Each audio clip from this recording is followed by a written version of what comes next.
Hello, welcome to our Heritage Works. Today, we're making pork chops. Around here, pork has become the most inexpensive meat we can buy. We need to preheat our pan so that we can get a nice sear on our pork. I'm using cast iron. It will do a better job than a non-stick pan will. I'm using olive oil, but you could use any kind of fat that you needed to, whether it's lard, butter, some other oil. Anything will do as long as it'll keep your meat from sticking. Once your pan is hot, carefully place your chops in the pan so that you don't overcrowd them.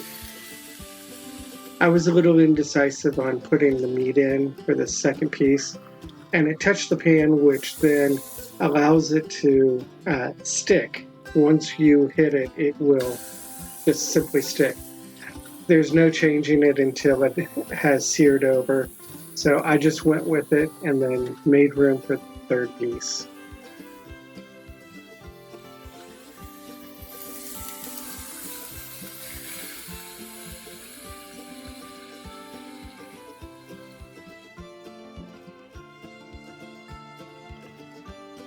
Once you've added your meat to the pan, wash your hands to make sure you get all the pork off of your hands before proceeding. I'm using my own seasoned salt for this. I just sprinkle a little bit on top and let it cook. You'll know it's time to flip when the meat easily comes off the pan. Once you flip the meat, re-season and cover again.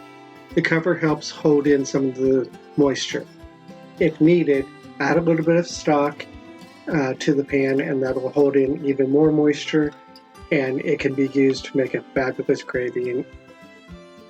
This pork takes no time at all to cook, just a couple of minutes on each side, and you end up with a wonderful tasting pork. If you don't want to use seasoned salt, you can use taco seasoning, fajita seasoning, chili powder. With these other ones, you can use lime juice instead of stock, and it really tastes good. I hope you try it.